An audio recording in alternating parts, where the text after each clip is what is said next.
அதில் திரு ஷியாம் உங்ககிட்ட இருந்தே தொடங்குறேன். இரட்டை இலை கட்சி 2 பிரிவாக இருந்து இப்போ மறுபடியும் ஒரு மரத்தின் கீழ் ஒரு வேரின் கீழ் வந்திருக்கிறது. இது நிரந்தரமான ஒன்றா இல்லை ஒரு தற்காலிகமான ஒரு ஏற்பாடாக புரிஞ்சுக்கணுமா? இது போன்ற நிறைய பிளவுகளை இது வரைக்கும் நான் பார்த்துருக்குறேன். எம்ஜிஆர் காலத்திலிருந்து ஜெயலலிதா காலம், எத்தனையோ காலம் மீண்டும் சேர்ந்திருக்கிறார்கள்.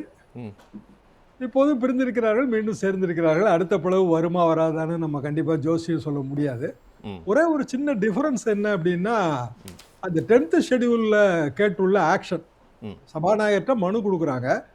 இவங்க வந்து கட்சி தாவல் தடை சட்டத்தின் கீழே இவங்க தண்டனை பெறத்தக்கவர்கள், ஏன்னா கட்சியோட கொறடா உத்தரவு மீறி ஓட்டு போட்டிருக்காங்கன்னு ஒரு மனு கொடுத்தாச்சு. 10th ஷெடியூலில் வந்துங்க கண்டோனிங்க்கு மட்டும்தான் ப்ரொவிஷன் இருக்கு. அதாவது அப்படியான ஒரு நடவடிக்கையில் ஈடுபடுகிற எம்எல்ஏக்களை 15 தினங்களுக்குள் கண்டோன் பண்ணலாம், அவங்களோட ஆக்ஷனை நம்ம மன்னிக்கலாம். வித்ட்ரா பண்றதுக்கு எந்த ப்ரொவிஷனும் இல்லை, அதான் உண்மை. அதாவது சபாநாயகர்கிட்ட கொடுத்த மனுவை வித்ட்ரா பண்ணுவதற்கான ப்ரொவிஷன் 10th ஷெட்யூல்ல இல்ல. மன்னிப்பு கடிதம் கொடுத்திருக்காங்கல்ல, அது ஏற்றுக்கொள்ளப்படுமா? அது தானே 10th ஷெட்யூல்ல நீங்க ஒரு குற்றம் பண்ணிட்டீங்க. குற்றம் பண்ண பிறகு அந்த குற்றத்தை எப்படி எரேஸ் பண்ணுவீங்க? ஓட்டு போட்டது தானே, ஓட்டை வாபஸ் வாங்க முடியாதுல்ல. ஸோ அது எப்படி எரேஸ் ஆகும்னு எனக்கு உண்மையிலே அது புரியல. இது வரைக்கும் இப்படியான ஒரு சிச்சுவேஷனும் நானும் பார்த்ததில்லை. குற்றம் இழைக்கப்பட்டு விட்டது, ரைட்டா, ஏன்னா ஓட்டு போட்டாச்சு. செய்த குற்றத்துக்கு ஒரு தண்டனை வேணும். தண்டனை என்பது எம்எல்ஏ பதவியிலிருந்து தூக்குதல். 3 பேர் எம்எல்ஏ பதவியிலிருந்து தூக்கி வேக்கன்சியும் சொல்லியாச்சு.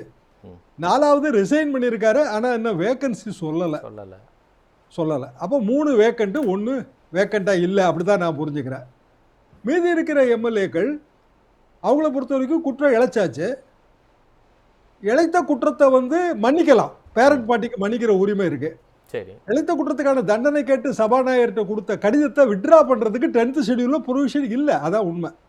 புதுசா ப்ரொவிஷன் கிரியேட் பண்றதுக்கு நம்ம கோர்ட்டுக்கு போறோமா, அதெல்லாம் எனக்கு தெரியாது. இல்ல, ஒரு சிலர் சொல்றாங்கல்ல, சட்டப்பேரவை குழு தலைவரும் தேர்ந்தெடுக்கப்படல, கொறடாவும் தேர்ந்தெடுக்கப்படல, அப்புறம் கொறடா உத்தரவை மீறி வாக்களிப்பது அப்படிங்கிறது இது எந்த விதத்துல லாஜிக்கா இருக்க முடியும்னு, அந்த வாதம் ஏற்றுக்கொள்ளக்கூடியதா திரிஷா? அது ஏற்றுக்கொள்ளக்கூடியது அல்ல. காரணம் என்னன்னா, பேரண்ட் பார்ட்டி தான் வந்து எப்போதுமே, லெஜிஸ்லேட்டிவ் பார்ட்டிக்கு அங்க வந்து பெரிய ரெகக்னிஷன் கிடையாதுங்க. பேரண்ட் பார்ட்டி என்னவோ அதுதான். ஸோ எடப்பாடி பழனிசாமி தலைமையிலான தான் பேரண்ட் பார்ட்டி, அதுல எனக்கு சந்தேகம்லாம் கிடையாது. கொறடா அவங்கள தேர்ந்தெடுத்து கொறடா இவர் தான் கொறடா, இவர் தான் சட்டமன்ற தலைவர்னு சொல்லிட்டா சபாநாயகர் ஏற்றுக்கொள்ள வேண்டியதுதான். அவர் அதை டிலே பண்றாரு, அது அவரோட ஓன் ரீசன் தான். டிலே பண்ணாலும் பண்ணாட்டாலும் அவங்க தான் கொறடா, எல்லாமே சரிதான். இப்போ 10th ஷெட்யூலுக்குள்ள நம்ம போயிட்டோமேன்ற, அதாவது இது வரைக்கும் கட்சிக்குள்ள பிளவு வருங்க, அதை நம்ம பார்த்துருக்குறோம். இப்போ உதாரணமா ஜெயலலிதா காலத்துல 4 எம்எல்ஏ தான் ஜெயிச்சாங்க. ஜெயலலிதாவே 96ல் வெற்றி பெறல. திருநாவுக்கரசன் போர்க்கொடி பிடிச்சாரு. 2 பேருமே போட்டி பொதுக்குழு கூட்டினாங்க. நடுவில் ஒரு புதுக்கோட்டை இடைத்தேர்தலில் அதிமுக போட்டி வேட்பாளரே நிறுத்துச்சு. அதிமுக போட்டி வேட்பாளரை நிறுத்துச்சு. அப்புறம் 98 ஒரே நேரத்தில் போட்டி பொதுக்குழு, 2 பொதுச் செயலாளர்கள், ஒருவர் திருநாவுக்கரசன், இன்னொருவர் ஜெயலலிதா. கோர்ட்டுக்கு மேட்ரு போச்சு. கோர்ட்டுக்கு போகும்போது தகுதி இழப்பு அந்த மாதிரி கேள்விகளே வரல. ஜெயலலிதாவுக்கு பதவி கிடையாது, திருநாவுக்கரசனுக்கு பதவி இருந்தது. ஜெயலலிதா வந்து அவங்கள தகுதி இழப்பு நோட்டீஸ் எல்லாம் கொடுக்கல. கோர்ட் என்ன சொல்லிச்சுன்னா, கான்ஸ்டியூஷன் படி வந்து இந்த கான்ஸ்டியூஷன்ல அடிப்படை உறுப்பினர்கள் தேர்ந்தெடுப்பது தான் பொதுச் செயலாளர், அதனால ஜெயலலிதா தான் உத்தரவு போட்டாங்க. ஒரு தேர்தல் வந்துச்சு, அவங்க ஜெயிச்சாங்க, பிரச்சனை மறைஞ்சது. இதுதான் வந்து சமீபத்திய பிளவு, நான் பார்த்த பெரிய பிளவு. ஓபிஎஸ் பிளவு அதெல்லாம் நமக்கு தெரிஞ்ச கதை தான். ஆனா இப்போ வந்து சபாநாயகர்கிட்ட ஒரு மனு போயிருச்சுல்ல, சபாநாயகர்கிட்ட விட்ராயல் பெட்டிஷன் போடுறோம்ல, சபாநாயகர் விட்ராயலை ஏத்துக்கிடலைன்னா என்ன பண்ணுவாங்க? அந்த சிக்கல் ஒன்று பெரிய சிக்கல் இருக்குன்றீங்க. இல்ல, அவர் செய்யணும்னு நினைச்சா. காரணம் என்னன்னா, இதுல நம்ம நோக்கம்னு என்ன சொல்றோம், தாவேக அரசு ஆர்டிபிஷியலா மெஜாரிட்டி கிரியேட் பண்ண முயற்சி பண்ணுச்சு. அப்போ வந்து அவங்களுக்கு வந்து எம்எல்ஏ கம்மியா இருக்காங்க, கம்யூனிஸ்டுகளையும் விசிகாவையும் காங்கிரஸையும் நம்பி எவ்வளவு நாளைக்கு வண்டி ஓட்ட முடியும், அப்போ நிறைய எம்எல்ஏ இல்லாம போயிட்டா அசம்பிளியோட டோட்டல் ஸ்ட்ரென்த் குறைஞ்சு போயிடும், அப்போ அவங்களுக்கு மெஜாரிட்டி கிடைச்சிரும். இப்படிதானே நம்ம இவ்வளவு நாள் பேசிட்டு இருந்தோம்.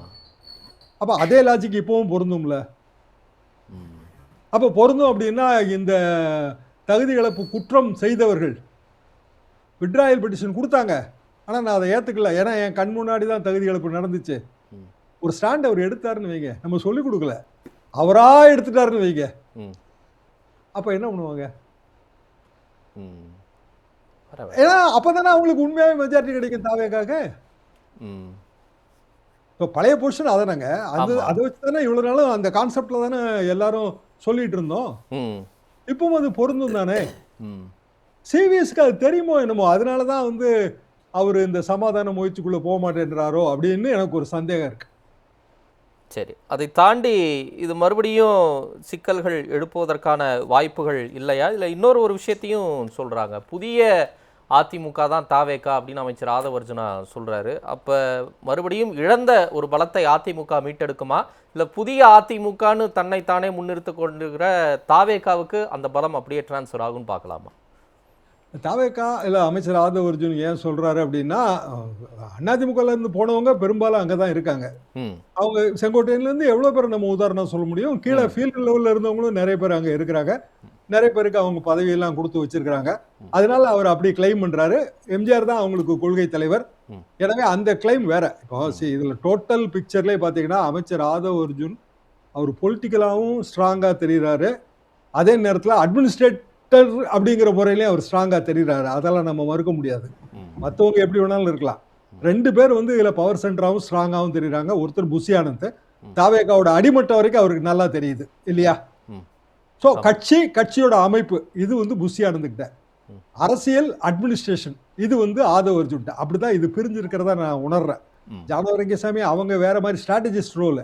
ஆனா இவங்க 2 பேருக்குள்ள தான் எல்லாம் இருக்கு. அப்போ ஆதவ அர்ஜுன் சொல்றது அவரோட அப்சர்வேஷன் எல்லாம் வேலிட் அப்சர்வேஷன் மாதிரி தான் தெரியுது பார்த்தா. அதிமுக ஜாக்கிரதையா இருக்கணும். ம்.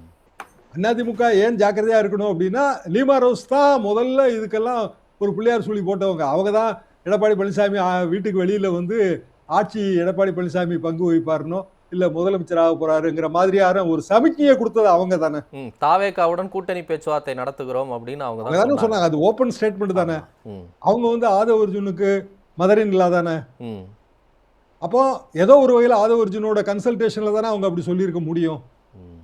அதெல்லாம் நம்பித்தானே வந்து வேல்மணி அவர்களும் சண்முகம் அவர்களும் வந்து அந்த போர்க்கொடி பிடிச்சாங்க.